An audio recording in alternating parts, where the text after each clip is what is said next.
start coin there. And I want to look at why it's important to have your own media, why it's important to have somebody that questions the corporations, questions the political elite. And we're going to look at Ireland, where we have covered this story for years. They were the biggest of the financial collapses, one of the biggest. And what they did compared to Iceland was they transferred the private debts of the banks and they put it onto the taxpayer. They made it sovereign debt. Therefore, it was, they couldn't ever escape it. So banking inquiry, property porn in media fed economic bubble. Relationships with politics, corporates stopped media being a critical watchdog. Notice that property porn, and also in the Sun they show, porn as well, literally, in order to keep you stupid. Yeah, they mix soft porn with property price porn. So they'll show overinflated flats all over London being priced at 2 or 3 times their actual value, interspersed with pictures of naked girls and flopping around with their naked bosoms. Because that's Murdoch's mandate, is to mix soft porn with property porn. So in Ireland, however, they're having an inquiry into how the economy collapsed. And one of the people they spoke to is Julian Mursell.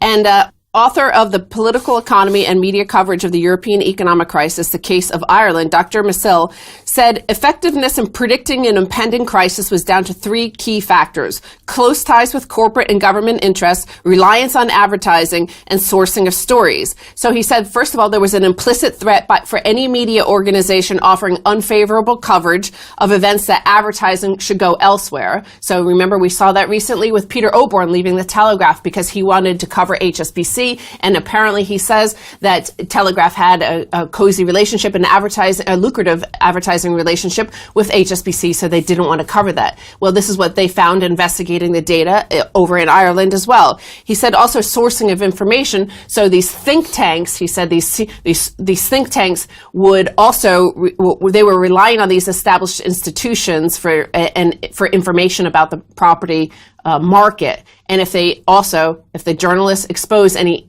negative information about the housing bubble, which they weren't allowed to call it a bubble, they also would be cut off from information. Right. Well, in Ireland, the property porn is different. In the UK, they use naked women's breasts. In Ireland, they use naked cow udders to get people to seduce them into butter. It's all about butter in Ireland, isn't it? It's an economy based on butter. And therefore, they wanted to have butter as their central bank as the only collateral keeping the Irish economy going. So they have naked cow udders mixed in with property price speculation, and this has created the boom. And then Anglo-Irish Bank was making these loans fraudulently with the help of the Bank of Ireland, which assisted in a fraudulent manner. They committed massive fraud, which was proven. They paid a small fine, and now there is no reform at all and a resumption of a bubble. Yeah, so what they're showing is that there is no difference at all between the media, the corporate elite, and the political elite. They are united in presenting the same story.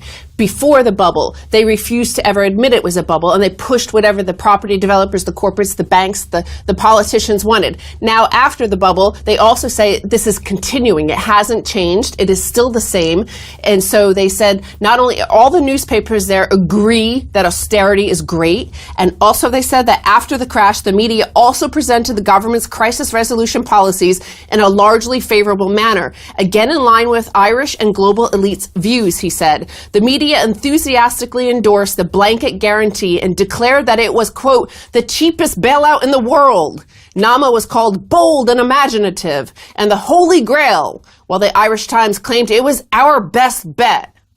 Right. They stoked a huge bubble. They had no reform whatsoever, and the Irish economy is once again relying on this huge bubble mentality and is entering into another collapse of the Irish property market. Now, when I say the Irish property market's about to collapse, nobody will take that to heart the same way they didn't take it to heart in 2007, because they're deluded by the media, because RTE, which is one of the biggest financial media terrorists in the world, they go out there and they put forth massive propaganda and lies. RTE. Well, that's what I'm saying. This is the important thing. Like, forget about the housing bubble. Who cares? Because the truths. People can tune into Keiser Report. They can turn into the truths. They can actually go question themselves. When the media is making you so stupid, they're hiding stuff from you. You either accept it and become stupid. And this is why you need to support things things like alternative media, because then let's go to this quick tweet. This is from RTE. You mentioned RTE. Yes. They're the state broadcaster. The previous article was talking about the newspapers. And here's the broadcaster, RTE, what they tweeted.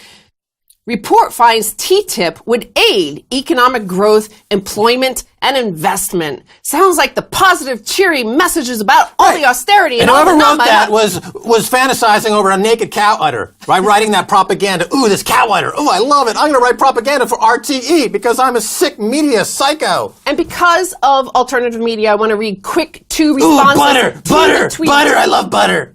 To the tweet from RTE. This is from Jonathan Vulture 9. He says, and if you believe that, you'll believe pigs can fly. Anna Kaiwi says, LOL, and you think someone will believe this? It's embarrassing for you as a company to think people still ignorant about today's issues. Utter fetishists over there at RTE. And nothing they say is believable in any sense of the word. I got to go over to the True Era Cafe on Whitmore Street in the New Era estate of Hoxton